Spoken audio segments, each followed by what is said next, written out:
This is Zestology, new rules for living with energy, vitality and motivation. I'm Tony Wrighton, walking around the park in London. I've just spent a weekend in Milton Keynes, presenting Sky's 10-pin bowling coverage. They really seem to give me all the big events at the moment. It's not me getting sent off to the World Cup, it's Milton Keynes and 10-pin bowling for you. And actually it was absolutely brilliant as well, the Weber Cup. It was really good fun. And I felt on this weekend, there is a point to mentioning this in Zestology, I felt this weekend that my levels of focus were a bit higher than they normally are, and I've been working on something specifically to do that. So I know that my attention span isn't particularly deep and isn't particularly long, and so I've been working on making that kind of more prolonged and really keeping my focus and then, doing a better job as well. And I feel like I did that quite well this weekend. And in this podcast, I talk about what I did. This interview is all about Qi, and Qi is energy, and I've wanted to do a podcast on Qi Gong for a long time because it's something that I'm quite interested in. And Justin Ehrlich is a Qi Gong master and expert. He's also an expert in Chinese medicine, Eastern forms of healing and so on. He's brilliant. I felt so chilled out after listening to him. I really want to meet him actually, because I've got a feeling that people have a certain energy about them, and I've got a feeling his Qi is very good, and spending time with him would be a positive experience. So maybe that will happen at some point in future.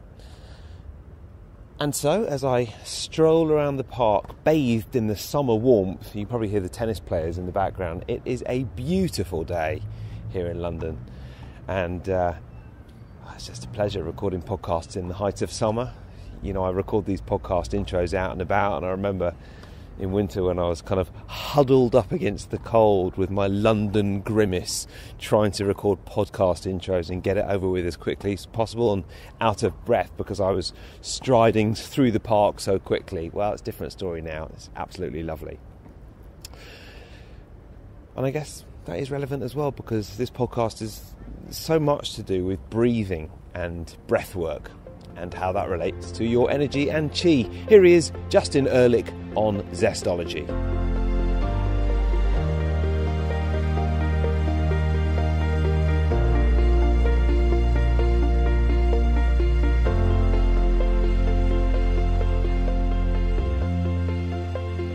Qi Gong is just something that I've been getting more and more into over the past few kind of months, past couple of years really. I don't really know much about it, and I've been to a few workshops, and I don't know why it works, but it does. It's almost like, perhaps we should just start by explaining what it is for people listening who don't know what Qi Gong is. Well, Qi Gong is a combination of two words, Qi and Gong. And Gong means to train. So training anything, you say Gong Fu is training Gong Fu, but Gong means anything a skill you develop with hard work. So Qi Gong is a training of Qi, and Qi, the way that I look at it, is sort of like a relationship. And most people will talk about Qi Gong as breath work, because you're standing there, you're sitting there, you're moving, and you're doing some sort of breathing pattern while you're doing these movements. But it's really about developing a sort of relationship with the breath and how the breath affects us. So you can think of it in a sense like Chinese respiratory therapy. Yeah. After you come out of the hospital, if you've had some sort of disease, you go through some degree of physical therapy, and sometimes that'll include respiratory therapy to help rehabilitate the lungs. And yeah, you can have Qigong that is basically health-oriented. You can have Qigong that is more meditative in nature, for mindfulness practices, concentration, that sort of thing. And then you can have Qigong that is also used within martial arts, where you see people being hit by hammers and breaking bricks on their body and that sort of stuff. And they're all sort of subtle differences in how you practice it, but ultimately it comes back to how we work with our breath. And this podcast is all about energy, Justin. So it's so great to have you on, because this is literally looking at the practice of Qi Gong. Exactly. And I just realized that Qi itself is not a practice, but Qi Gong is. And the way that sort of Taoism looks at it is, we can we can fast, right? We can not eat and we'll survive. We cannot drink water. You can dry fast and you'll survive for a certain amount of time. But there's kind of only so long you can go without breathing before things hit critical mode. And so breath work is considered sort of the foundation of life. And that's why the Chinese place such emphasis on Qigong, on breathing exercises, is because that is the primary connection to keep us alive. So when I do these Qigong workshops, for example, or even just take a Qigong class online, even if it's just 10 minutes long, what is it that's making me feel so good and grounded and present? Because it seems to be a collection of almost random movements with a bit of breathing thrown in. Exactly. I think there's a couple of things. Is one, to do the practice, any sort of practice, and anyone who's an athlete will know this, is that when we slow down and we pay attention to our physical body and we sort of come into presence with our body, we always feel better. There's a certain degree of concentration of what mindfulness practices or meditation will talk about the benefits of. And so just standing there and trying to remember the movements and go through them slowly while you pay attention is a meditative technique. And that will always make us feel calmer and more centered. Yeah. But then there's also Is that because it's taking the mind out of you're taking the mind out of the internal and bringing it external? Exactly. You're bringing it more, I would say, into less the chatter of the brain and more into presence with the body. So we get out of what Buddhism would call the monkey mind, or Taoism would call the swimming dragon, but it's the crazy voices in our head that we get out of, which always feels good to get away from those things, right? Yeah. And then there's the deep breathing that goes with it, which changes the oxygenation of the blood. And oxygen, of course, is a fuel of life. And so the more we oxygenate the body, the better we will feel, the calmer we'll feel. It takes us out of fight or flight, and we'll also feel more energized. So it really hits a few different facets of how it affects the body. Is there something based around the fact that it's very primal? I've wondered about this with Qigong because many of the movements seem related to the movements of animals or nature. Sometimes you'll be swaying like a tree, or you'll be kind of moving like a tiger, or I don't know, chasing a lion or something like that. And it seems to me that these are so deep rooted in our primal consciousness, or even unconsciousness, that might have an impact into why it's so powerful. Absolutely. A lot of at least within the Chinese paradigm, a lot of the exercises really originated out of very early Chinese history and sort of shamanic practices.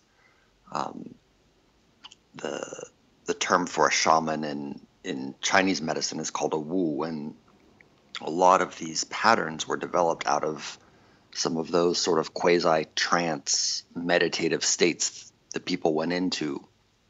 And then there's this underlying theory that sort of that comes from Chinese medicine, that taps into the laws of nature. And so they are very much based on these primal patterns or behaviors that are really very deeply seated in just the human physical body and our physiology. And so you can have Qigong practices that are great for stress or anxiety, or that fear component of being chased by a tiger or whatever, being able to tap into that so you can have extra drive when you're playing your sport. You know, how to build the energy of the body so that when you do call upon that extra oomph, when you're racing, when you're competing, that you have an extra battery. Good. I want that. Yeah, we all do, right? Have you got anything that we could even do now or talk about now in terms of something that can give you that extra oomph when you're competing, or you already feel like you're at 99% performance, but you're making a big presentation, or you've got a big day at work, or you just want a little bit more energy, bit more zestiness? Yeah, so in the world of natural medicine, one of the big terms that's out there is adrenal fatigue. the idea of that overstress burnout feeling. And that's the one end of the spectrum of our fatigue. And then there is the other end of the spectrum where we are feeling like $1,000,000. We just feel really very charged up. And that energy that we draw upon for that is rooted in the kidneys in Chinese medicine, or you would say in the lower abdomen. And so one of the practices in martial arts or in Qigong is deep abdominal breathing. Okay. And when it's done well, it can really give you an extra charge. And then if you want to up the intensity of that, one of the ways that you can really up the intensity of that is by what I'm sure you will have seen is somebody standing in horse stance. Okay. Where you stand your feet about 2 shoulder widths apart. Okay, hang on. I'm doing this. I'm doing this now. Yeah. Okay. Yeah. And then you squat down ever so slightly so that you feel like you've just sat into a chair. Yeah. Your feet should be parallel, so your toes are pointing in the same direction. So am I like squatting down a lot? You can squat down as much as you want to, depending on how hard you want to make it. Yeah. In real intense versions of it, you'll squat down as far as your thighs being parallel with the ground. Okay. But for most people, I would say just 4 inches is fine, just to feel a little bit of burn in the quadriceps. Yeah. So you get your quads engaged. And as you stand there, you can place your hands one over the navel, over the belly button. Okay. And one over the low back. On the lower back, okay. Mm-hmm. Kind of on the back, on the backhand or the forehand. Yeah, so one basically opposite each other in front and back of the belly button of the navel. Okay. And as you breathe, you just allow the breath to gather in that area. So you should feel your back expand as you inhale, and you should feel your belly expand as you inhale. Okay. I'm doing that now. I don't know how well you can hear me because I'm standing up and crouching, but... That's okay. And what you would do is, as you inhale and you draw that air into the lower belly area, is you inhale and then hold the breath and then exhale. And so you might inhale for 3 seconds, hold it for 3 seconds, and then exhale for 3 seconds. And the idea is that you hold after the inhale to sort of pressurize the body to squeeze some more of that oxygen into the bloodstream. And as you do that for a minute, 2, 5, the body begins to increase its oxygenation. Yeah. You can do the same exercise sitting down, just sitting on a cushion. Oh, I wish you told me that. Sit down and do it. Much better. A lot less work. Bit easier. I did feel kind of good actually standing up and just getting the old quads involved. Yeah, it's always nice if you can engage the quads. It will strengthen the adrenals. If we translate the language of Chinese medicine into Western medicine, it will strengthen that adrenal drive, or stimulate the production of testosterone would be another way to say it. Work with the quads is very effective for supporting that testosterone hormone facet, which is something we draw upon for that extra push.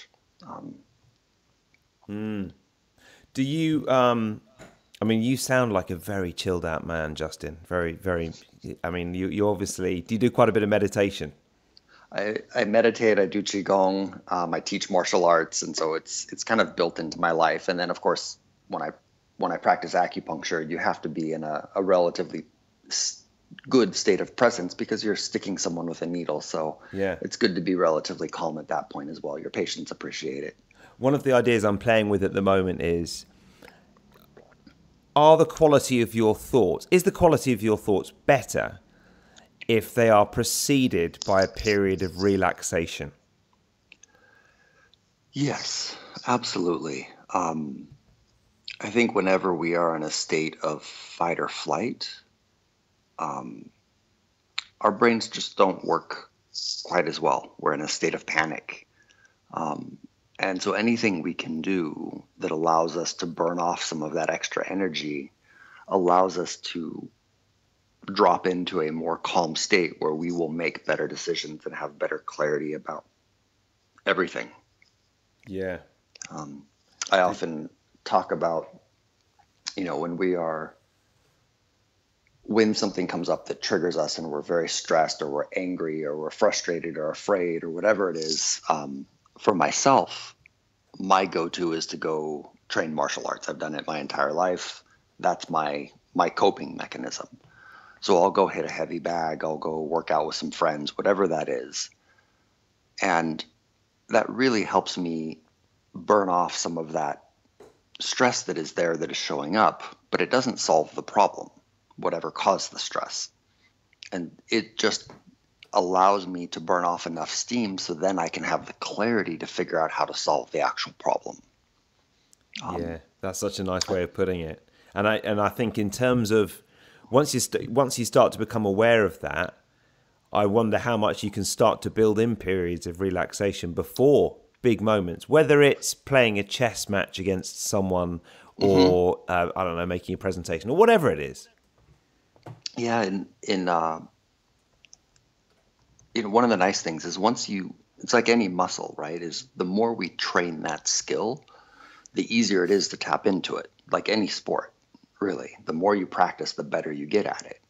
And so if you get in the routine of doing some meditation or doing some Qigong or some sort of mindfulness practice every morning, at the end of 30 days, you will be significantly better at it. At the end of a year, you'll be that much better at it. And then, for somebody who has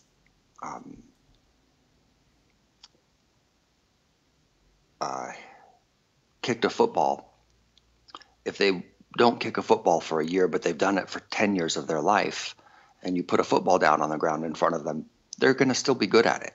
They may not be as good as they were a year prior, but the muscle memory is there. They don't forget.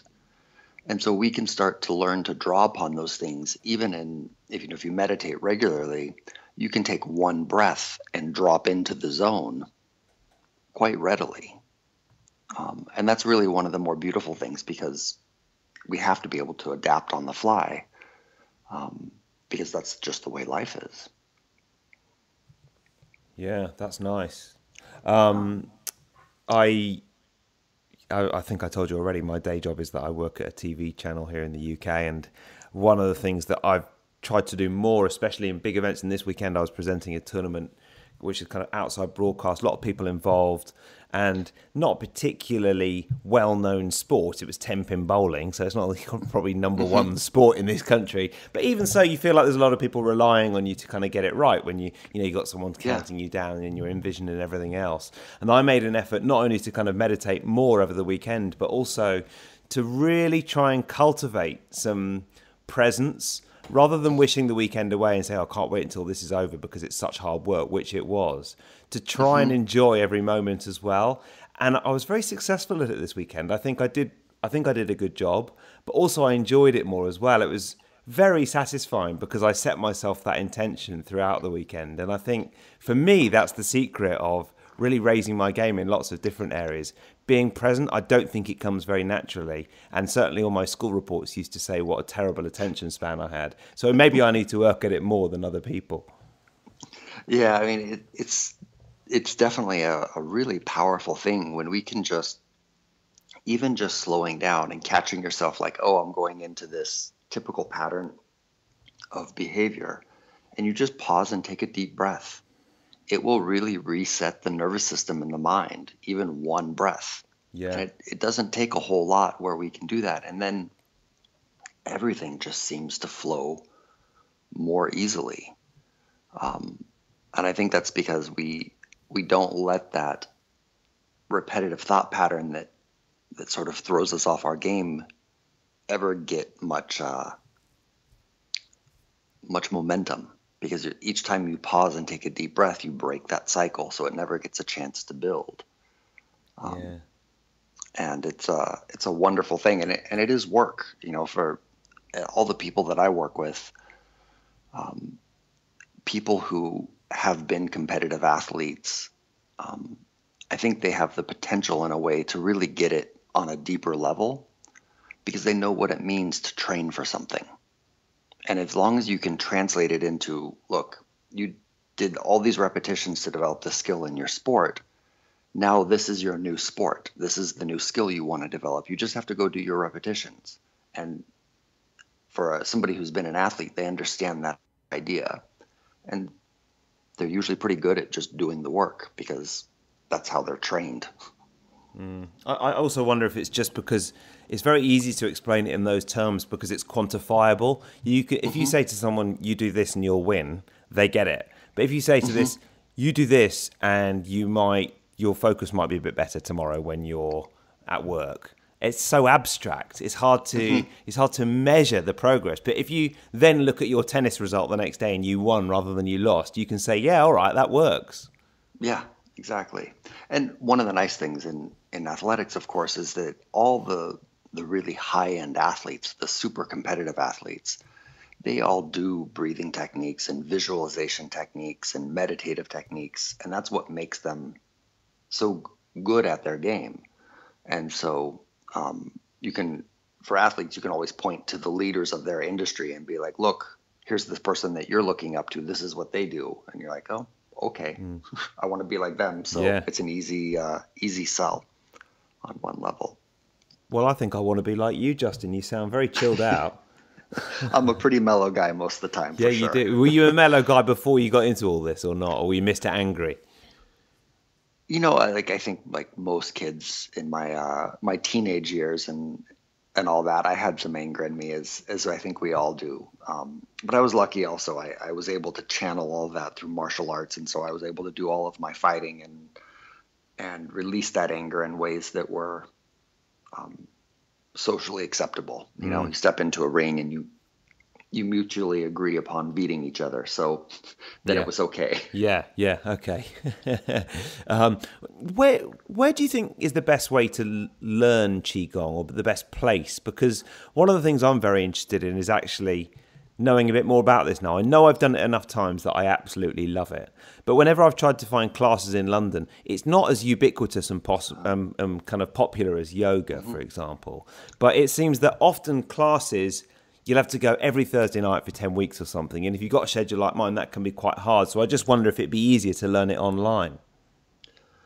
Yeah, I mean, you can learn certain practices online, for sure. And the way that I like to relate it to people is, in the beginning, there's a certain correction process that really you need from a teacher, somebody to put their hands on you and help you to actually feel what it is you're supposed to feel with the practice. Once you have that feeling, then really the rest of the work is up to you to go out and recreate it. And so I often like to work with people intensively. If you can do a seminar, work with somebody privately, one-on-one, something like that, where you can develop a certain internal body awareness, then you can go off and you don't need to go to a class and you don't need to do those things. You just need to go practice. Yeah. But it's kind of like working with a tennis coach. They have to sort of show you some stuff and point out some little details. And you kind of need to work with somebody one-on-one so they can see the mistakes that you're making, give you those corrections, and then you go to the court and you hit, 10,000 serves and refine the technique. Yeah. You can't beat in-person coaching from someone who's amazing. Exactly. And at the same time, you can, if you're interested in it, take some classes online. There are a lot of good teachers out there these days. You can at least start that process. And then when the opportunity comes to do a seminar or do some private lessons, then you grab those up and you go from there. So I think both are options, but I'm definitely any chance I get to work with a high-level teacher one-on-one or in a group class, I always grab it because I feel like I learn so much more when I take those approaches. Yeah. Widening it out a bit, I know you also work with kind of Chinese energy healing and kind of Eastern methods of medicine as well. What do you think that is better than Western medicine? I know it's a very simplistic question. I look at medicine really as like a big toolbox. And so I use acupuncture and I use herbal medicine and I use energy work and I use essential oils or gemstones or dietary therapy or exercise therapy. And to me, they're just all tools. Um, and the job of a physician is really to look at the patient and find the right tool for the job. Yeah. So I worked for years with a large group of surgeons, of orthopods, and I would see people pre-surgery and I would see people post-surgery and I would see people instead of surgery. And some people would come to see me and I would say, you need to go have surgery. And it's just you have to really be honest about what is the best tool for the person. And I don't think there is a better or a worse until you start to look at a very specific case. And obviously, if I was hit by a car, I would want to go to the emergency room. I'd want to see an orthopod and have surgery and get myself put back together. And at the same time, the tools of Western medicine for diseases like depression, anxiety, autoimmune diseases like rheumatoid arthritis and cancers and those sorts of things, they're pretty harsh and have some pretty intense side effects. And I think there are definitely better options than what's out there. You mentioned gemstones. You know, Justin, that I am on board with most of what you've talked about today, and I'm very excited about deepening my Qi Gong learnings. Just not when I hear about gemstones and medicine, I think, how can a pretty stone make a difference? I'm just not sure. I think it might be a step too far for me. Oh, that's fair. That's fair. It's a lot of Chinese medicine. It's pharmacy. Right? We think of Chinese herbal medicine, but herbal medicine implies minerals as well as plant material. Yeah. So we use flowers and we use branches and we use roots, but we also use stones as part of it. And think of Western medicine, they use lithium for bipolar disorders. Lithium is a stone. It's a mineral. We use calcium to support bone growth. We use vanadium, boron. These are all minerals that we use in Western medicine to treat osteoporosis and those sorts of things. And so when you hear the term gemstone, I think it's maybe important to think of it more as like mineral therapy. Rather than to think of like more sense. Yeah. Right? Rather than thinking of a shiny gem per se. Yeah. And it's just a matter of like, can we learn how that tool works and use it in a way that you get reproducible results? Yeah. And so I've used stones for fractures to help people heal the same way that I would use stones for osteoporosis. And have used plant material for those sorts of things, and I've used acupuncture for those things, and they're all just tools. You can, like anything, a baseball bat or a tennis racket is just a tool. But it's the practitioner who puts in the thousands of hours of repetition with the tool that can do things with that tool that other people just can't. Yeah. Right? And so an acupuncture needle is a tool, but there's a cultivation, just like serving a tennis ball, where you have to practice and develop a certain relationship to that needle so you can do things with it that the average person couldn't.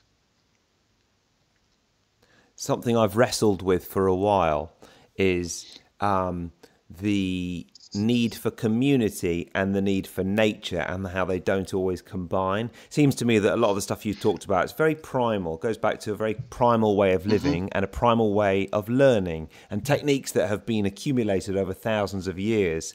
And I know when I live right in the centre of London, so right in the heart of the city, and I know when I get out into nature, I feel great and it just feels right. And yet when I'm here in the centre of London, I also feel great because my mates can pop over for a cup of coffee and they're right here rather than being 50 miles away.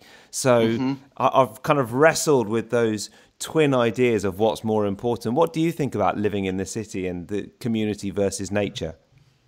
I think I would say I struggle with it in the exact same way as you. I live in San Diego. I go to New York City often, and I love Manhattan. Yeah. Absolutely love it there.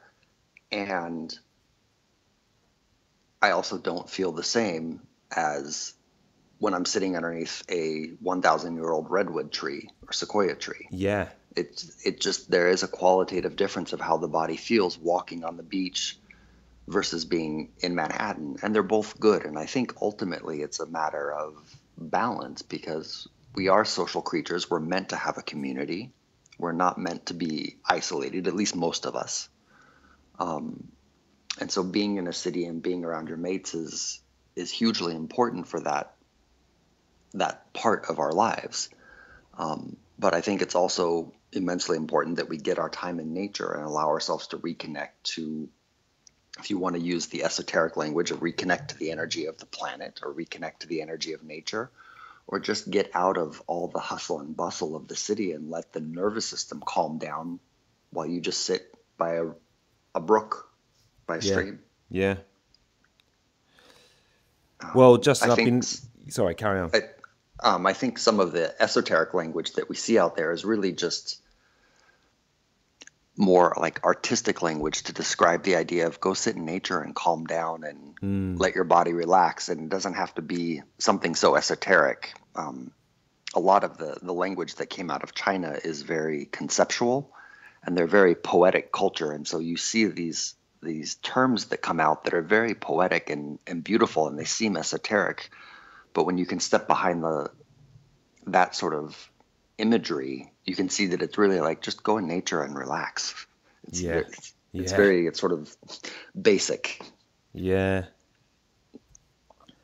Well, the question that I've been looking forward to asking you is something that I ask everybody. What is one book you'd recommend and one tip you would recommend for more energy, vitality and motivation? But the reason I was particularly looking forward to asking you is because I have been interested in a lot of the areas we've been discussing for quite a while, but pretty much the only thing I've read about it is the Wikipedia entry for what is Qi Gong. So I've got a kind of wiki basic Qi Gong history in my head, and that's about it. What is one book that it doesn't have to be related to Qi Gong or Eastern medicine. It can be anything you like, but what would you recommend?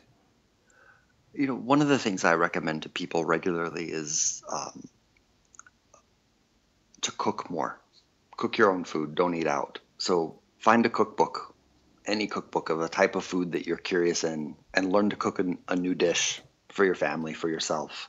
I think paying more attention to how we eat and spending time in community in the kitchen, developing relationship with the people we live with, cooking with them, eating with them is, for our society as a whole, is really such an important thing that seems to be more and more missing in the lives of people. And so it's not a technical book or anything like that. It's really just find a cookbook that sounds interesting and play and do it with your family. Yeah, that's great. And it is so nice when you cook something. I always find it a little bit miraculous when I make something good. Maybe it's because I'm not a very accomplished or regular cook, but it's just amazing when you cook something and it actually tastes nice. It is. It's alchemy in action, right? Yeah. And then sticking with the theme of the call, I think one of the biggest recommendations I give over and over again is take breaks and just sit and breathe. I believe it was Thich Nhat Hanh, the famous Buddhist monk that I first heard it from, put it in the terms of like, give yourself the gift of just sitting down and breathing. And that was his approach to meditation, of just like take a break, sit down and just breathe for 5 minutes, 10 minutes, an hour, however long you can allocate, but just give yourself permission to sit down and just breathe and let your body rest. And it'll be remarkable how much just breathing can change how you feel. Justin, that's brilliant. It's been very enjoyable talking to you. And if you're ever in London or if I'm ever in San Diego, I think we have to say hello, because I've got a feeling it would be good fun and I would feel very chill at the end of it. Yeah, I would love to meet up. Absolutely. Yeah. That would be fabulous. Where can people find out more about you, everything that you're doing and your work? I am on at my website, justinehrlich.com, which is JUSTINEHRLICH.com. I'm on Facebook as well, Justin Ehrlich, LAC. I have some recordings up on SoundCloud. You can hear me talk about Chinese medicine and on YouTube and all that sort of stuff as well. But my website is usually the best place to find me. Good stuff. Justin, thank you very much. I'm off to do a bit of breathing outside in the Excellent. park. My time to do some practice right now as well. Good Thank stuff. you so much for having me, Tony. Okay, take care, Justin. All right, cheers. Thanks, Justin. Hope you enjoyed that. Hope you maybe joined in on some of the exercises as well. I did feel a bit more relaxed after that. As always, Zestology Book Club is there for you on Facebook if you'd like to join the online book club. It's not just the books that are recommended on the podcast, it's other recommendations from people as well, and I found some great books out of it as well, so it's been brilliant.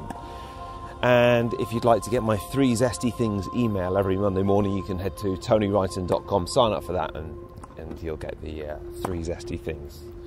Have a great week, and I'll see you next time.